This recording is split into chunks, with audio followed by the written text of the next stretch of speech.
Hello students, welcome to my YouTube channel Om Yadav study centre पर। कैसे हैं आप? आई होप ठीक होंगे। आज हम अपनी श्रृंखला को आगे बढ़ाते हुए पढ़ेंगे प्रश्नावली 6.3। 6.3 का क्वेश्चन नंबर 13 से स्टार्ट करेंगे और क्वेश्चन नंबर 16 तक आज सॉल्व करेंगे। इससे पहले की वीडियो में हमने क्वेश्चन नंबर 1 से लेके और क्वेश्चन नंबर 12 तक सारे क्वेश्चन को सॉल्व करा दिया है। उस वीडियो का लिंक हमारे इस वीडियो के डिस्क्रिप्शन बॉक्स में मिल जाएगा, आप वहाँ से जाके उन वीडियो को देख सकते हैं। और यदि आप हमारे चैनल पर नए हैं तो इस चैनल को सब्सक्राइब करें, और ये वीडियो अगर आपको पसंद आती है तो वीडियो को लाइक अवश्य करें और अपने दोस्तों में इस वीडियो को शेयर करें, जिससे कि उनको भी इस वीडियो का वो भी फ़ायदा उठा सकें। ठीक है, तो हम आज का हमारा क्वेश्चन 13 नंबर जो है उसको सॉल्व करते हैं। तो क्वेश्चन नंबर 13 क्या है? एक त्रिभुज ABC की भुजा BC पर एक बिंदु D इस प्रकार स्थित है कि कोण, ये क्या है हमारे पास, कोण ADC बराबर है हमारे पास कोण BAC। तो दर्शाइए कि C², ये हमारे पास टाइपिंग मिस्टेक हुई है, C² बराबर CB इंटू CD है। तो हमें ये तो क्या क्या दिया है, सबसे पहले तो वो लिख लेते हैं कि हमें दिया है कि ABC एक क्या है, त्रिभुज है। ABC एक त्रिभुज है जिसमें भुजा BC पर कोई बिंदु D इस प्रकार है, यानी भुजा लिख सकते हैं भुजा BC, कोई बिंदु है D बिंदु है, D है, जो इस प्रकार स्थित है कि कोण ADC बराबर है कोण BAC। ठीक है, ये दिया है, हमें सिद्ध करना है। तो हमें सिद्ध क्या करना है वो लिख लेते हैं हम। हमें सिद्ध करना है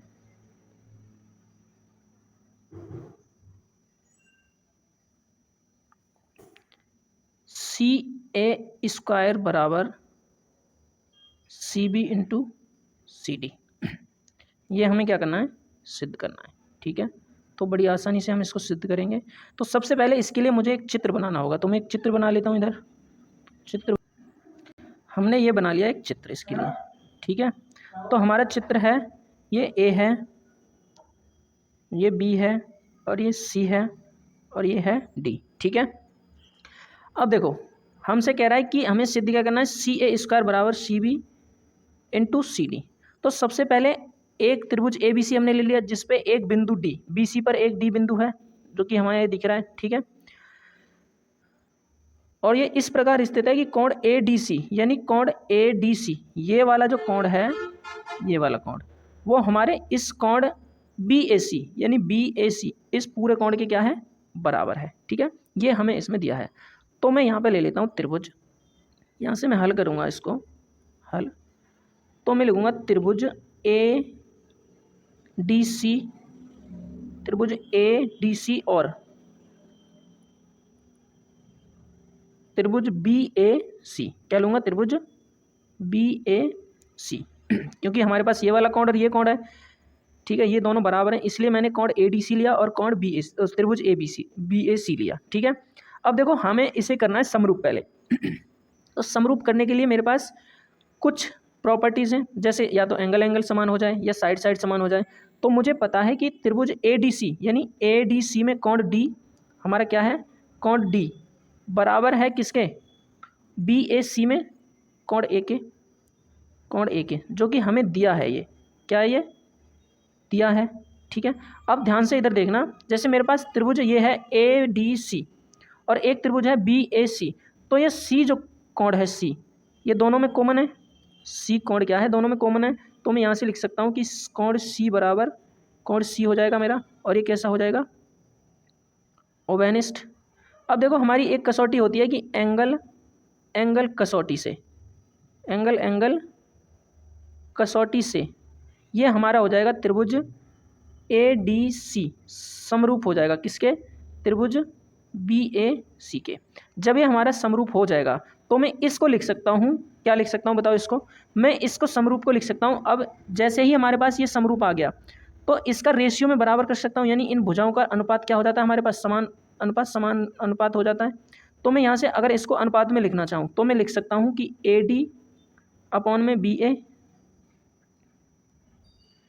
बराबर डी सी अपॉन में क्या लिखूंगा मैं, डी सी अपॉन में ए सी, ए सी इधर से, जैसे जैसे हमें इधर से लेना, जैसे मैंने ए डी पहले लिया तो बी ए अपॉन में लिया, अगर डी सी ले रहा हूँ तो अब ए सी बराबर किसके होगा, ए सी अपॉन में बी सी, किसके हो जाएगा, बी सी। ठीक है, अब देखो मुझे यहाँ से लेना है डी सी, मुझे यही तो सिद्ध करना है। मैं यहाँ से उठा लेता हूँ इन दो भुजाओं का रेशियो, यानी डी सी अपॉन में ए सी हो जाएगा बराबर ए सी अपॉन में क्या हो जाएगा, बी सी। तो मैं इसको आगे अगर लिखना चाहूँ तो क्या लिख सकता हूँ बताओ, इसको मैं लिख सकता हूँ क्रॉस गुणा करने के बाद इसका क्रॉस गुणा करेंगे तो बी सी यानी एस, ये हो जाएगा D C into B C बराबर हो जाएगा ए सी इंटू ए सी। इस ए सी और ए सी का गुणा करूँगा तो मैं ए सी इधर लिख देता हूँ, ए सी स्क्वायर हो जाएगा बराबर डी सी और इंटू क्या हो जाएगा, बी सी। तो हमें क्या सिद्ध करना था, यही तो सिद्ध करना था हमें। देखो हमने यहाँ पे लिखा है सिद्ध क्या करना है, सी बी, बी सी या सी बी एक ही बात है, या सी डी, मैंने यहाँ लिख दिया उल्टा थोड़ा सा, यानी सी ए, आप चाहो तो इसको लिख लो, ऐसे लिख लो सी ए स्क्वायर बराबर सी डी और इंटू सी बी, ऐसे भी लिख सकते हैं इसको, कोई दिक्कत नहीं है। ठीक है, तो ये हमारा हो गया इस क्वेश्चन का आंसर, जो कि हमने बड़े ही सरलता से सिद्ध कर लिया है। यदि आपने हमारी परिचय वाली वीडियो नहीं देखी है तो आप उसको अवश्य देखिए, क्योंकि जब आप उसको देख लेंगे तो आपके बहुत सारे डाउट्स क्लियर हो जाएंगे, बहुत सारे क्वेश्चंस जो आपसे नहीं आ रहे हैं उस परिचय वीडियो को देखोगे तो आप वहाँ से फिर वो कर पाओगे परिचय वीडियो देखने के बाद, तो उसको अवश्य देखिए आप। ठीक है, अब तो हमारा क्वेश्चन नंबर 14 है इस प्रकार, जैसे एक त्रिभुज ए बी सी, हमें त्रिभुज दिया है ए बी सी, जो कि क्या कह रहा है, त्रिभुज ए बी सी की भुजाएं ए बी और ए सी तथा माध्यिका ए डी एक अन्य त्रिभुज की भुजाओं पी क्यू और पी आर तथा माध्यिका पी एम के क्रमशः समानुपाती है, तो दर्शाइए कि त्रिभुज ए बी सी समरूप है त्रिभुज पी क्यू आर के। ये हमें क्या करना है, दर्शाना है। तो बहुत आसान क्वेश्चन है, देखो हम करेंगे इसको। मान लो हमें जो दिया है वो लिख लेते हैं सबसे पहले, तो दिया है, मैं लिखूंगा दिया है, क्या दिया है हमारे पास कि ए बी सी की भुजाएं ए बी और ए सी तथा मध्यिका ए डी एक अन्य त्रिभुज की भुजाएं पी क्यू और पी आर की मध्यिका पी एम। तो हमारे पास ये जो त्रिभुज बन रखे हैं आप देख रहे हो, ए बी सी और पी क्यू आर, इसमें हमारे पास मध्यिका है ए डी। तो जब ये मध्यिका ए डी है तो मैं यहाँ पे लिख सकता हूँ कि बी डी बराबर डी सी हो जाएगा। ठीक है, और इसको मैं बी सी को बट्टे में 2 भी लिख सकता हूँ, इसको क्यू एम बराबर मैं एम आर लिख सकता हूँ, और इसको बराबर मैं क्यू आर बट्टे में 2 भी लिख सकता हूँ। ठीक है, क्योंकि ये माध्यिका है, इसको 2 भागों में बांटेगी, ये भी और ये भी 2 भागों में बट जाएगा। ठीक है, तो यहाँ पे मैं इसमें लिख सकता हूँ कि हमारे पास ए बी जो है, ए बी अपॉन में हो जाएगा पी क्यू के बराबर। ठीक है, और ए सी जो है वो हो जाएगा ए सी हो जाएगा पी, ए सी हमारा पी आर के बराबर, किसके, पी आर, और बराबर B C, sorry B C नहीं ए डी, क्योंकि माध्यिका लेनी है हमें, ए डी बराबर हो जाएगा पी एम के। इसको हमें क्या करना है, ये दिया है हमें एक तरह से, इसको मान लेते हैं समीकरण नंबर 1। ठीक है, अब देखो सिद्ध क्या करना है वो लिख लेते हैं। हमें सिद्ध करना है क्या, सिद्ध करना है, सिद्ध करना है त्रिभुज ए बी सी समरूप है किसके, त्रिभुज पी क्यू आर के। ठीक है, तो मैं इसकी अब करता हूँ रचना। ठीक है, मुझे इसकी क्या करनी है, रचना। मान के चलो हमारे पास ये 2 त्रिभुज हैं। ठीक है, अगर मैं यहाँ से एक लाइन इस पर ड्रॉ कर दूँ, क्या कर दूँ, यहाँ से और एक लाइन खींचूँ इस पर, जो कि ये हमारी हो जाएगी यहाँ से और यहाँ तक। ठीक है, और एक लाइन इस पर खींच देता हूँ मैं यहाँ से यहाँ तक। ठीक है, जिसको हम नाम दे देते हैं, जिसको मैं नाम दे देता हूँ ई, और इसको नाम दे देता हूँ मैं क्या, एन, इसको नाम दे देता हूँ एन। ठीक है, एम एन बन जाएगा, डी ई बन जाएगा। ठीक है, अब देखो तो हमारी जो प्रमेय नंबर है कौन सी, 6.2, प्रमेय नंबर 6.2 हमने पढ़ी है कि जब भी हमारी कोई भुजा तीसरी भुजा के समांतर होती है, ये वाली भुजा इस भुजा के समांतर बन जाएगी और ये वाली भुजा इसके समांतर बन जाएगी। तो सबसे पहले तो मैं यहाँ पे लिख लेता हूँ कि रचना हमने जो की है, रचना में क्या क्या लिखूँगा मैं, देखो रचना में मैं लिखूँगा कि ई जो है, ई भुजा किस पे, ए बी का मध्य बिंदु माना है हमने, का मध्य बिंदु लिया है हमने। क्या किया है, ये इस ए बी का क्या है, मध्य बिंदु है। ठीक है, मध्य बिंदु लिया हमने, क्योंकि यहाँ से यहाँ पे मिलाया मध्य बिंदु से मध्य बिंदु, तथा हम यहाँ लिखेंगे तथा जो एन है वो हमारा पी क्यू का क्या है, पी क्यू का मध्य बिंदु है। ठीक है, हमने ए बी पे मध्य बिंदु ई लिया और पी क्यू का मध्य बिंदु एन लिया और इस एन को मिला दिया एम से और इस ई को मिला दिया डी से। हमने इतना किया अभी तक, ठीक है। तो हमारी जो मध्य बिंदु प्रमेय है, क्या है, मध्य बिंदु प्रमेय, उससे हम इस क्वेश्चन को क्या करेंगे, सॉल्व करेंगे। तो मध्य बिंदु प्रमेय, जिसको विलोम प्रमेय भी बोलते हैं, क्या बोलते हैं हम, मध्य बिंदु विलोम प्रमेय से, ठीक है। अब देखो आगे मैं इसकी अगर लिख सकता हूँ, इसको और भी लिख सकता हूँ कि हमारे पास ईडी की जो लंबाई होगी वो एसी का क्या होगा, आधा होगा। क्या होगा, एसी का आधा होगा। तो मैं ये भी लिख सकता हूँ यहाँ पे, मध्य बिंदु प्रमेय यही कहती है हमारी कि ये वाली जो भुजा होगी वो एसी का क्या होगा, आधा। ऐसे ही एन एम जो भुजा है हमारी वो क्या है, पी आर का आधा है। ये बोलती है हमारी मध्य बिंदु प्रमेय, ठीक है, जिसको विलोम प्रमेय भी कहते हैं हम। तो मैं यहाँ से लिखूंगा कि हमारा ईडी जो है, ईडी वो बराबर है हाफ इसके एसी के। और इसमें भी लिख सकता हूँ मैं, क्या लिखूंगा कि हमारा एन एम जो बिंदु है, एन एम जो है वो क्या है, मेरा आधा है किसके, पी आर के, ठीक है। ये भी लिख सकते हैं हम। अब नेक्स्ट पेज पे चलते हैं, हम नेक्स्ट पेज पे करेंगे इसको। तो नेक्स्ट पेज पे देखो, ये यहाँ पे हमने एक वो मानिए रेखा, सॉरी इसको सही से कर लेता हूँ मैं, इसको सही से बना लेते हैं ना, जब भी समझ में आएगा। चित्र अगर सही बना है आपका तो आप किसी भी क्वेश्चन को अच्छे से कर सकते हो। अगर चित्र ही सही नहीं बना है तो फिर कर ही नहीं सकते, ठीक है। ये मान लिया मैंने, यहाँ पे हमारा क्या था, ई है और यहाँ पे क्या है, एन है, ठीक है। अब इसको आगे देखो सॉल्व करते हैं हम। अब देखो यहाँ पे ध्यान देना, हमने अभी क्या किया था, ये जो हमारी ये वाली भुजा थी, यानी मैंने यहाँ पे लिखा था कि ईडी जो है वो बराबर है हाफ किसके, हाफ एसी के, ठीक है। और एन एम जो है वो बराबर है किसके, हाफ पी आर के, ठीक है। मैंने उधर पेज पे लिखा था, इधर पे लिख लिया। हमारे पास जो समीकरण एक बना था, क्या बना था, समीकरण नंबर एक। तो वो समीकरण एक क्या था, उसकी जरूरत पड़ेगी हमें। हमारे पास ये समीकरण एक बना था। अब मैं अगर इस समीकरण को लेता हूँ इधर, तो समीकरण क्या था हमारा, ए बी अपॉन में क्या था, ए बी अपॉन में पी क्यू बराबर ए सी अपॉन में क्या है, पी आर, ठीक है। और बराबर था हमारा ए डी अपॉन में पी एम। ये हमारा क्या है, समीकरण नंबर एक है। क्या है ये, समीकरण नंबर एक। यदि इसमें देखो, यदि इसमें मैं ए बी को क्या कर दूं, आधा, और पी क्यू को क्या कर दूं, आधा, अगर इसको मैं आधा कर दूं तो हमारे पास ये जो लिखा है, यानी मैं यहाँ पे लिख सकता हूँ कि ए ई बराबर ई बी है हमारा, और बराबर किसके मैं कर सकता हूँ, इसको ए बी का आधा कर सकता हूँ। सेम इसमें भी, क्योंकि ये मध्य बिंदु है ना एन, और इस पर ई मध्य बिंदु था, तो यहाँ से पी एन बराबर P Q, sorry N N Q, ये गलत हो गया ना, ये क्या लिखेंगे हम, ये लिखेंगे हम एन, यहाँ पे लिखूंगा एन क्यू, और ये बराबर किसके हो जाएगा, पी क्यू का हाफ के, ठीक है। ये भी लिख सकता हूँ मैं इसको। तो मैं ए बी की जगह अगर ई बी लिखूँ, इस ए बी को तो पहले देखो मैं लिख सकता हूँ कि हाफ ए बी अपॉन में पी क्यू को भी हाफ लिख सकता हूँ, हाफ, ठीक है, बराबर ए सी को भी मैं 1/2 ए सी और अपॉन में 1/2 पी आर लिख सकता हूँ, बराबर सेम इसको ऐसे ही रहने देते हैं हम, ए डी अपॉन में पी एम, ठीक है। क्योंकि हमें तो इसके अकॉर्डिंग निकालना है ना, अब जो हमने बिंदु माने इसके अकॉर्डिंग निकाल रहे हैं हम।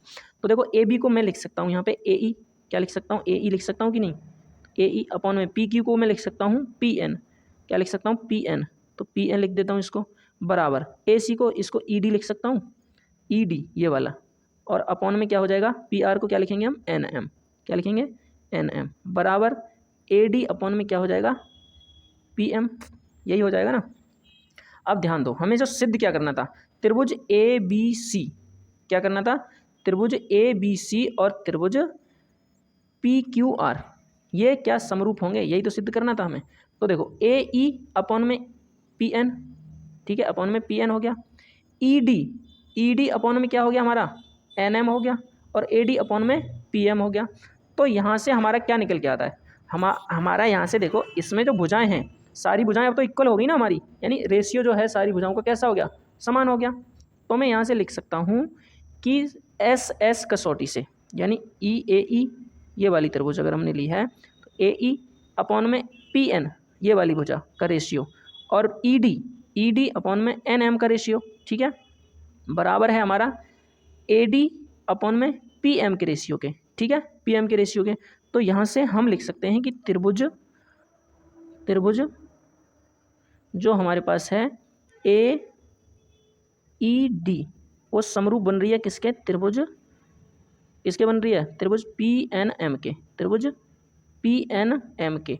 और ये किस नियम से बन रही है, एस एस एस नियम से, क्योंकि तीनों भुजाएं कैसी हैं हमारी, समरूप हैं, तीनों भुजाएं कैसी हैं हमारी, समानुपात में हैं, बराबर हैं। तो एस एस कसौटी से, ठीक है, ये बन रही है हमारी कसौटी से।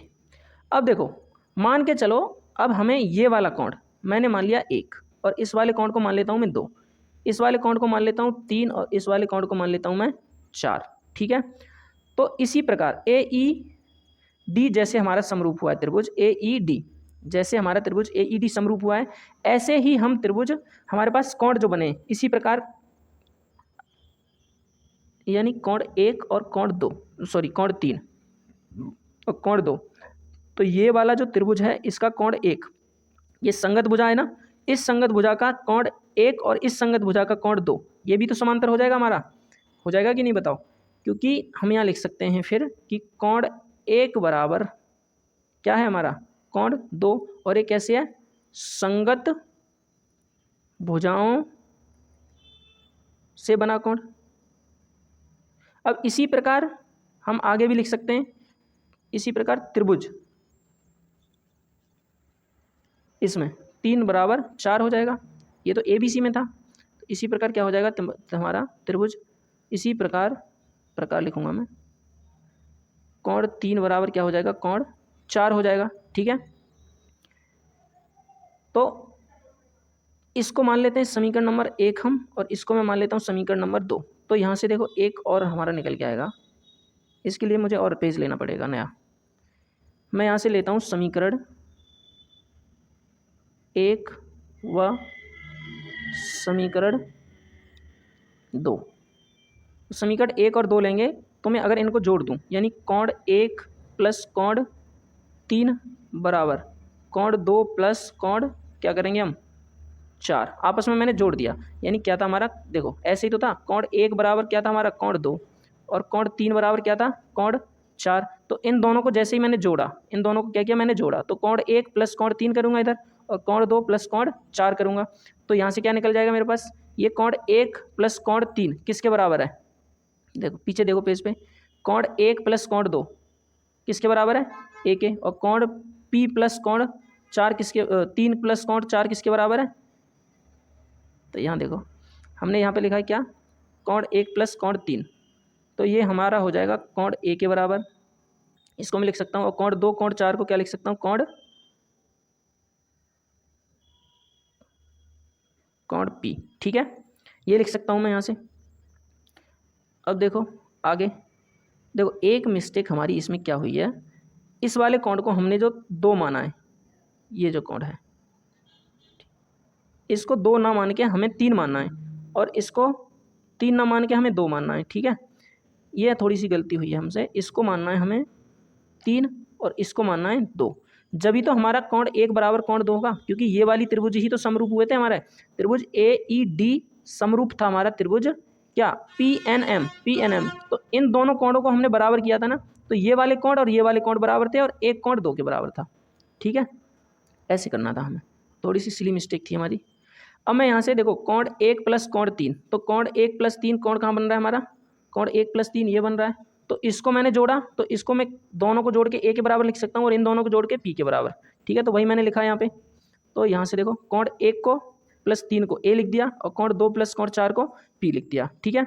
तो अब यहाँ से मैं लिखूँगा आगे, अब हमारे पास हो जाएगा त्रिभुज ए बी सी और त्रिभुज पी क्यू आर में।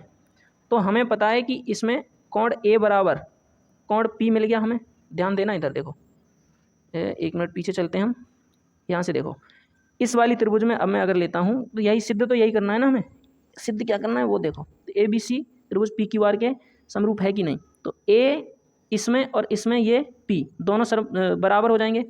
उसके बाद हमारे पास और क्या दिया है इसके लिए, ए बी अपॉन में पी क्यू, जो कि पीछे पेज पे दे रखा है। देखो यहाँ पे मैं दिखाता हूँ आपको, इस वाले पेज पे हमें दिया था ए बी अपॉन में पी क्यू और ए सी अपॉन में क्या था, पी आर। ये कैसे थे, आपस में बराबर थे, ठीक है। तो मैं यहाँ से लिख सकता हूँ,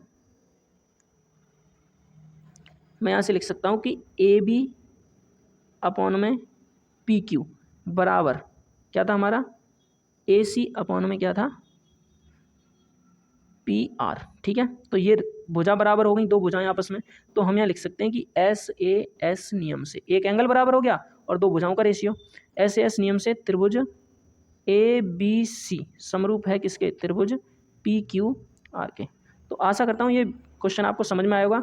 अगर आपको ये क्वेश्चन समझ में नहीं आता है तो आप फिर से एक बार इसको क्वेश्चन को देखेंगे रिपीट करके, तो बहुत अच्छे से समझ में आएगा आपको। तो यही हमारे इस क्वेश्चन का सॉल्यूशन था। अब हम चलते हैं नेक्स्ट क्वेश्चन पे। तो हमारा नेक्स्ट क्वेश्चन है 50 नंबर, जो कि 50 नंबर है। लंबाई 6 सेंटीमीटर वाले एक ऊर्ध्वाधर स्तंभ की भूमि पर छाया की लंबाई 4 मीटर है। कितनी है, 4 मीटर है। जबकि उसी समय एक मीनार की छाया की लंबाई 28 मीटर है। तो मीनार की ऊंचाई ज्ञात कीजिए। अब देखो इसके लिए हमें एक मीनार बनाना पड़ेगा, क्योंकि एक मीनार दिया ना, इसमें एक मीनार है और एक क्या है, स्तंभ है, ठीक है। तो हम दोनों को बना लेते हैं पहले। तो देखो पहले बनाते हैं हम दो चित्र। तो इसके लिए मैं क्या करूँगा, एक यहाँ से बनाता हूँ मैं एक, पहले मीनार बना लेते हैं हम। तो ये मान के चलो हमने एक मीनार बना ली, ठीक है। ये क्या है, हमारी मीनार। अब कह रहा है कि मीनार की छाया की लंबाई कितनी है, 28 मीटर। तो मीनार की छाया, देखो मीनार की छाया ऐसे पड़ेगी, अगर इधर से सूर्य जा रहा है तो यहाँ से ऐसे इधर को जाएगी, यानी जो लंबाई कहाँ से कहाँ तक जाएगी, तो ये हमारी लंबाई हो जाएगी मीनार की, ठीक है। और ये वाली हमारा क्या बन जाएगा, यहाँ से यहाँ तक छाया, यानी इस मीनार की छाया जा रही है जो कि इस पॉइंट तक है, ठीक है। तो मैं इसको नाम दे देता हूँ ए, एक मिनट, इसको मैं नाम दूंगा ए। पहले एक और बना लेते हैं हम, स्तंभ बना लेते हैं। मान लो यहाँ पे हमारा स्तंभ है एक, ठीक है, एक क्या है ये स्तंभ। तो इसकी भी छाया इधर, अगर इधर सूर्य एक साथ एक ही बार में पड़ रहे हैं तो इधर से इधर ही बनेगी, तो यहाँ से भी इसकी लंबाई इधर बनेगी हमारी, ठीक है। और यहाँ से इसकी भी छाया पड़ेगी। तो हमारे पास जो दिया है अब वो लिख लेते हैं, यानी ए बी सी, इसका मैं नाम दे देता हूँ, और इसको भी नाम दे देता हूँ मैं पी, और इसको क्यू, और इसको आर। अब देखो ये हमारे पास क्या बनाया मैंने, स्तंभ बनाया, ये क्या बनाया है, स्तंभ, और ये बनाई है क्या, मीनार। अब हमें पता है कि ये जैसे मीनार मैंने बनाई है पी क्यू, इसकी छाया की लंबाई तो यहाँ से यहाँ तक पड़ेगी, इधर ऐसे ही तो पड़ेगी, ये यहाँ से यहाँ तक। तो ये कितनी दे रखी है क्वेश्चन में, 28 मीटर, जो कि देखो ये लिखा है। और स्तंभ की लंबाई कितनी है, स्तंभ की लंबाई हमें दे रखी है 6 मीटर, ठीक है। ये स्तंभ है तो ये तो लंबाई है, लेकिन इसकी छाया की लंबाई कितनी है, छाया की लंबाई दे रखी है 4 मीटर, ठीक है। ये हमें क्वेश्चन दे रखा है। अब मैंने आगे मैं सॉल्व करता हूँ इसको। तो मैंने लिखा यहाँ पे, मान लिया हमने, जब मैं इसको सॉल्यूशन करूँगा तो मैंने लिखा मान लिया, हमने मान लिया कि क्या मानेंगे कि ए बी क्या है हमारा, एक ऊर्ध्वाधर है। अब मैं इसकी रचना कर रहा हूँ, ठीक है। मैंने यहाँ पे बना तो दिया स्तंभ और ये, तो मैं मान लेता हूँ कि हमने ए बी क्या माना, एक स्तंभ, ए बी एक स्तंभ, ऊर्ध्वाधर स्तंभ है, क्या है, ऊर्ध्वाधर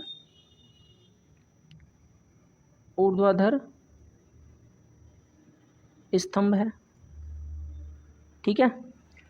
और छाया की लंबाई बी सी जो कि कितना है, 4 सेंटीमीटर है। और ऊर्ध्वाधर जो लंब है, ऊर्ध्वाधर स्तंभ, ठीक है, इसकी ऊंचाई कितनी है, 6 मीटर इसकी, यानी ए बी बराबर कितना है हमारे पास, ए बी बराबर है 6 मीटर, ठीक है। अब देखो ये मैंने माना है त्रिभुज ए बी सी में, किस में माना है, त्रिभुज ए बी सी में ही तो माना है। अब पुनः हमने दूसरी एक और त्रिभुज मानी है, पुनः है त्रिभुज पी क्यू आर में। पी क्यू आर में भी लिख सकता हूँ कि पी क्यू क्या है मेरे पास, एक पी क्यू एक मीनार है, क्या है, मीनार है। और क्यू आर क्या है, क्यू आर छाया की लंबाई, क्यू आर छाया की लंबाई जो कि कितना है, 28 मीटर है, ठीक है। कितना है, 28 मीटर। अब जो दिया गया है ये तो मैंने माना है, ठीक है। अब दिया क्या क्या क्या वो भी लिख लेता हूँ मैं। तो मेरे पास दिया है क्या दिया है, देखो यानी ए बी क्या है, स्तंभ है। ए बी कितना है, 6 मीटर दिया है। और बी सी कितना दिया है, 4 मीटर दिया है। और सेम क्यू आर कितना दिया है, क्यू आर क्या है हमारा, 28 मीटर। तो मीनार की हमें ऊंचाई ज्ञात करनी है, ये ज्ञात करना है ऊंचाई। ठीक है, अब देखो आगे मैं सॉल्व करूंगा इसको, तो मुझे नेक्स्ट पेज लेना पड़ेगा नया। तो नए पेज पे चल लेते हैं हम। नया पेज ले लिया हमने यहाँ पे। तो हम यहाँ लिखेंगे अब कि अब त्रिभुज ए बी सी और त्रिभुज पी क्यू आर में इनको हमें पहले समरूप करना होगा। ठीक है, तो देखो पीछे हमने क्या बनाया था, जो पीछे जो बनाए चित्र उनको देख लेते हैं। हमने बनाया कि ए बी सी एक थी, इसमें जो हमारी ये बी कोण था, ये बी कोण ये 90 डिग्री का बन रहा है। और देखो यहाँ पे जो क्यू कोण है, क्यू कोण कितने का है, ये भी 90 का है। तो मैं यहाँ से लिख सकता हूँ कि कोण बी बराबर क्या है हमारा, कोण क्यू है। ठीक है, मैं लिख सकता हूँ ना कि कोण बी बराबर क्या है हमारा, कोण क्यू। तो देखो हमने यहाँ पे कोण बी बराबर कोण क्यू कर लिया। ठीक है, अब इधर ध्यान देना, जैसे मान लो ये सूरज है। ठीक है, इस सूरज की छाया इस मीनार और इस पे पड़ेगी, तो एक साथ ही पड़ेगी, इस पे भी, मीनार पे भी और स्तंभ पे भी। तो यहाँ से जो यहाँ पे हमारा कोण बनेगा ये सी, और कोण जो आर बनेगा, ये कोण भी कैसे हो जाएंगे, आपस में बराबर हो जाएंगे। क्योंकि एक साथ में एक ही समय पर अगर सूर्य की छाया, यहाँ देखो बोल रहा है जबकि उसी समय एक मीनार की छाया, उसी समय यानी जिस समय उस स्तंभ की छाया है उसी समय मीनार की छाया, तो ये कोण सी और कोण आर कैसे हो जाएंगे हमारे, सी बराबर कोण आर हो जाएगा। ठीक है, ये भी हमारा इससे हो जाएगा। अब मैंने जो नेक्स्ट पेज पे लिखा है उस पर चल लेते हैं एक बार। हमने यहाँ लिखा है कि त्रिभुज ए बी सी, तो यहाँ पे हमारा कोण बी बराबर क्या था, कोण क्यू निकल के आया, और कोण सी बराबर क्या निकल के आया, कोण आर। तो ये तो हमें जब दोनों, और ये किस कारण से निकल के आया, इसका कारण क्या हो जाएगा, क्योंकि एक ही समय सूर्य की किरण पड़ने से बना कोण कैसा होगा हमारा, बराबर होते हैं। कैसे होंगे, बराबर। तो यहाँ पे मैं लिख सकता हूँ बराबर होंगे। ठीक है, ये हमारे बराबर हो जाएंगे। तो देखो हमारे पास दो एंगल आ गए इसमें, एक एंगल और एक एंगल ये। तो हम एंगल कसौटी से मैं लिख सकता हूँ कि हमारे पास क्या आ जाएगा निकल के, एंगल कसौटी से हमारे पास त्रिभुज ए बी सी समरूप हो जाएगा किसके, त्रिभुज पी क्यू आर के। ठीक है, जब ये समरूप हो गया तो अब हम इसको रेशियो में लिख सकते हैं। अब इसको हम क्या कर सकते हैं, रेशियो में लिख सकते हैं। तो मैं यहाँ से ए बी अपॉन में पी क्यू लिख सकता हूँ बराबर बी सी अपॉन में क्यू आर लिख सकता हूँ। ठीक है, तो हमारे पास जो जो मान दे रखे थे, यहाँ देखो मैंने इधर लिख रखा है, ये जो मान हमारे पास दे रखे हैं, हमारे पास ए बी कितना है 6 और बी सी 4 और क्यू आर कितना है 28। तो मैं इसको यहाँ पे रख दूंगा, इस वाले मान को, जो मान है हमारे, यानी ए बी का मान कितना है हमारे पास, ए बी का मान 6 दिया है, और पी क्यू का मान कितना दिया है, पी क्यू का मान हमें निकालना है, और बी सी का मान हमें दिया है 4 सेंटीमीटर, और क्यू आर का मान दिया है 28। ठीक है, देखो यही दिया है, एक बार फिर से देख लेते हैं। हमारे पास क्यू आर 28, बी सी 4 और ए बी कितना है 6 दिया है। ठीक है, अब मैं आगे इसको सॉल्व कर दूंगा, कोई दिक्कत नहीं है। यहाँ से क्या करूँगा, क्रॉस गुणा हो जाएगा हमारा। जब क्रॉस गुणा करेंगे तो ये हो जाएगा 6 गुणा में 28 बराबर पी क्यू और गुणा में 4 से मैं इसको काट सकता हूँ, 4 सत्ते 28, यानी यहाँ से पी क्यू का जो मान निकल के आएगा वो 6 7 6 कितना आ जाएगा 42। कितना आ जाएगा 42। तो हमें क्या करना था, हमसे यही तो पूछ रहा था कि अतः मीनार की ऊंचाई। तो हमने यहाँ पे जो मीनार की ऊंचाई मानी थी, इसमें क्या मानी थी मीनार की ऊंचाई, एक मीनार क्या है पी क्यू। तो ये जो पी क्यू है ये कितना निकल के आ गया 42। तो यही हमसे पूछा था, यानी पी क्यू का मान कितना आ गया 42। तो आशा करता हूँ ये क्वेश्चन आपको समझ में आया होगा। अब हम चलते हैं नेक्स्ट क्वेश्चन पे, जो कि हमारा क्वेश्चन नंबर होगा नेक्स्ट 16 नंबर। तो 16 नंबर क्वेश्चन देख लेते हैं क्या कह रहा है। ए डी और पी एम त्रिभुज ए बी सी और त्रिभुज पी क्यू आर की क्रमशः माध्यिकाएं हैं। क्या हैं, माध्यिकाएं हैं। जबकि त्रिभुज ए बी सी समरूप है त्रिभुज, ये त्रिभुज है, त्रिभुज पी क्यू आर के। तो सिद्ध कीजिए ए बी अपॉन में ए डी बराबर पी क्यू अपॉन में पी एम, ये हमें सिद्ध करना है। ठीक है, तो सबसे पहले हम जो दिया है हमें वो लिख लेता हूँ मैं। ठीक है, दिया है तो क्या क्या दिया है देखते हैं। दिया है ए डी और पी एम त्रिभुज ए बी सी और पी क्यू आर की क्रम से क्या है मध्यिका। तो हम यहाँ लिखेंगे त्रिभुज ए बी सी और पी क्यू आर की माध्यिकाएं, त्रिभुज ए बी सी और पी क्यू आर की माध्यिकाएं क्रमशः क्या है, ए डी और ए डी व पी एम। ठीक है, ये माध्यिकाएं हैं। जहां जहां क्या है, जहां त्रिभुज ए बी सी समरूप है किसके, त्रिभुज पी क्यू आर के। अब देखो जब ये समरूप है, ठीक है, जब ये समरूप है तो मैं इसको यहीं पे एक पॉइंट लिख सकता हूँ कि जब भी हमारे पास त्रिभुज समरूप होती हैं तो सबसे पहले मैं त्रिभुज अगर यहाँ पे ड्रॉ करना चाहूँ तो देखो त्रिभुज ड्रॉ कर लेते हैं हम यहाँ पे। ठीक है,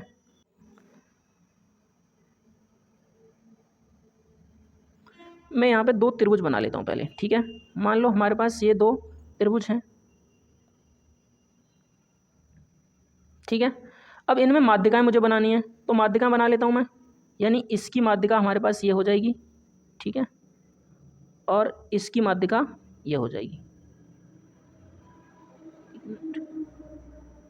इसकी माध्यिका ये हो जाएगी। ठीक है, मैं इसको नाम दे देता हूँ, दोनों त्रिभुज को मैं नाम दूंगा। तो ये हमारा हो जाएगा त्रिभुज A B C, A B C और ए डी, ये माध्यिका हो जाएगी। ये हो जाएगी त्रिभुज पी क्यू आर और ये पी एम क्या हो जाएगी, माध्यिका। ठीक है, अब देखो ए बी सी ये दोनों कैसी हैं आपस में, समरूप त्रिभुज हैं। अगर समरूप हैं तो हमारे पास एक रेशियो बनेगा यहाँ पे, कैसे, इनके अनुपात भी तो बराबर होंगे। तो मैं यहाँ से लिख सकता हूँ कि ए बी अपॉन में मेरा पी क्यू हो जाएगा बराबर बी सी भुजा जो है वो किसके बराबर होगी, क्यू आर के, और ए सी भुजा जो है, ए सी का रेशियो किसके बराबर होगा, पी आर के। ये हमारे पास रेशियो बन जाएगा। ठीक है, यहाँ से अब सिद्ध जो करना है हमें वो लिख लेते हैं। तो हमें सिद्ध क्या करना है, हमें सिद्ध करना है, सिद्ध करना है, क्या सिद्ध करना है, देखो सिद्ध करना है कि ए बी अपॉन में ए डी बराबर पी क्यू अपॉन में पी एम, ये हमें सिद्ध करना है। ठीक है, तो देखो ए बी अपॉन में ए डी, तो ए डी कहाँ हमारा ये रहा। ठीक है, और पी क्यू अपॉन में पी एम, तो पी एम हमारा ये वाला है, कहाँ है हमारा पी एम, ये। अब ध्यान दो मैं यहाँ पे अगर इसको लिखना चाहूँ, इस वाले को समीकरण एक माना है हमने। ठीक है, इसको मैं अगर लिखना चाहूँ तो देखो मैं यहाँ पे लिख सकता हूँ कि ए बी अपॉन में पी क्यू। ये क्यों लिख रहे हैं हम, क्योंकि ये हमें दे रखा है कि समरूप त्रिभुज है, ए बी सी और पी क्यू आर दोनों कैसी हैं, समरूप त्रिभुज हैं। मैं इसको लिख सकता हूँ। अब देखो बी सी हमारे पास भुजा और क्यू आर जो भुजा हैं, अगर मैं यहाँ से लिखना चाहूँ कि बी सी बी डी बराबर मेरा डी सी हो जाएगा, और ये बराबर हो जाएगा बी सी का बट्टे में 2। ये माध्यिका है तो इस वाली भुजा को और इस वाली भुजा को दोनों को बराबर भागों में बांटेगा। सेम इसको भी मैं लिख सकता हूँ कि क्यू एम बराबर हो जाएगा एम आर, और बराबर मैं इसको लिख सकता हूँ क्या, क्यू आर अपॉन में 2।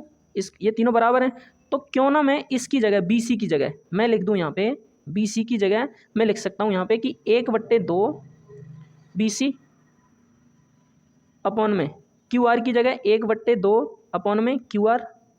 ठीक है, बराबर पी क्यू अपॉन, इसको मैं ऐसे ही लिख देता हूँ, पी क्यू अपॉन में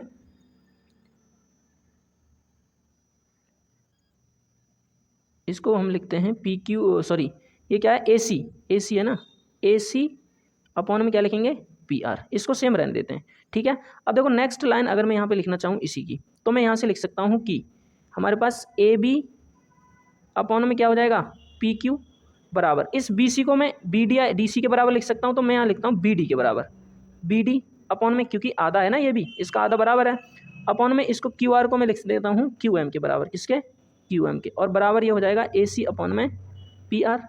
इसको मान लेते हैं हम समीकरण नंबर 2। ठीक है, ये जो मान निकल के आया इसको मान लेते हैं समीकरण नंबर 2। ठीक है, अब देखो इसके लिए मैं आगे चलता हूँ, नेक्स्ट पेज ले लेते हैं हम। ठीक है, इसमें समीकरण 2 बन जाएगा ये। तो देखो इसमें और क्या क्या हम बराबर कर सकते हैं, तो त्रिभुज ए बी डी लेंगे और त्रिभुज पी क्यू एम लेंगे, जब भी तो हम इनको सिद्ध कर सकते हैं, क्योंकि पी क्यू एम। तो नेक्स्ट पेज पे मैं चलता हूँ, तो हमारे पास जो बनेगी त्रिभुज, उसमें मैं लूँगा त्रिभुज ए बी डी और त्रिभुज पी क्यू एम। इसके लिए मैं इधर भी चित्र बना लेता हूँ एक बार, फिर आपके आगे समझ। यानी देखो मैंने यहाँ पे त्रिभुज बना लिए, अब मैं इसमें त्रिभुज ए बी डी लेता हूँ और इसमें त्रिभुज पी क्यू एम लेता हूँ। तो देखो ये क्या है, हमारी माध्यिका है। क्या है ये? माध्यिका। ठीक है, तो मैं इसमें क्या करूँगा, मेरे पास कोण बी जो है, ये वाला बी, तो इस वाली भुजा और ये इस वाली भुजा के कैसे बीच में बन रहा है, तो इसको मैं बराबर कर सकता हूँ, बिल्कुल कर सकता हूँ। ये कोण क्यू मैं यहाँ लिखूँगा कि कोण क्यू बराबर हमारा क्या हो जाएगा, कोण बी। और ये कैसे हो जाएगा, ये हमारा संगत भुजाओं के बीच बन रहा है। कैसा बन रहा है? संगत भुजाओं के मध्य बना कोण, मध्य बना कोण। अब ये हमने बराबर क्यों कर लिया, क्योंकि पहले से हमें पता है कि त्रिभुज ए बी सी और त्रिभुज पी क्यू आर समरूप हैं। ठीक है, ये हमें पहले से पता है, इसलिए मैंने इस वाली भुजा दोनों के बीच में जो बना कोण और इस वाली भुजा के बीच में बना कोण, तो इस संगत भुजाओं के बीच में बने कोण है, तो इसलिए कर लिया ये बराबर हमने। ठीक है, अब नेक्स्ट देखो, नेक्स्ट हम और क्या कर सकते हैं इसमें, और हमें पता है कि ए बी, और हमने यहाँ पे देखो अभी अभी ये निकाला था कि ए बी अपॉन में क्या निकाला था, ए बी अपॉन में पी क्यू। यहाँ से मैं निकाल सकता हूँ समीकरण 2 से, ए बी अपॉन में पी क्यू और बी डी अपॉन में क्यू एम। इसको भी तो बराबर कर सकता हूँ, क्योंकि अभी अभी मैंने सिद्ध किया है। तो यहाँ से मैं लिख सकता हूँ ए बी अपॉन में B D P Q, sorry, A B upon में पी क्यू बराबर ए डी अपॉन में पी एम। क्या हो जाएगा, ए डी अपॉन में नहीं, ए डी अपॉन में पी एम नहीं, बी डी अपॉन में क्यू एम। क्या होगा, बी डी अपॉन में क्यू एम। ये हमने क्या किया था, अभी देखो यहाँ पे जो समीकरण निकाला था हमने, ये समीकरण 2, ये हमने कहाँ से निकाला है, समीकरण 2 से। कहाँ से निकाला है, समीकरण 2 से। तो हम यहाँ लिख सकते हैं ये कहाँ से है, हमारा समीकरण 2 से सिद्ध किया है हमने। ठीक है, समीकरण 2 से सिद्ध किया है। अब जब समीकरण 2 से हमने सिद्ध किया है, तो देखो अब यहाँ पे आप देखना, हमारे पास एक एंगल मिल रहा है इस वाली त्रिभुज में, और ये वाली भुजा और ये वाली भुजा दोनों आपस में, और इस वाली भुजा और इस वाली भुजा का रेशियो आपस में हमें क्या मिल रहा है, समान मिल रहा है। तो मैं यहाँ पे लिख सकता हूँ कि चूंकि, क्या लिखूँगा, चूंकि त्रिभुज ए बी डी समरूप है किसके, त्रिभुज पी क्यू एम के, तो हम यहाँ लिख सकते हैं तब एस ए एस, यानी दो भुजाएं समान, एक तो ये वाली भुजा इसके बराबर हो गई और ये ये वाली भुजा इसके बराबर हो गई, इनका रेशियो बराबर है। तो एस ए एस समरूपता कसौटी से, समरूपता कसौटी से क्या हो जाएगा हमारे पास, त्रिभुज ए बी डी और P Q M, A B D, sorry इसको हटाना है,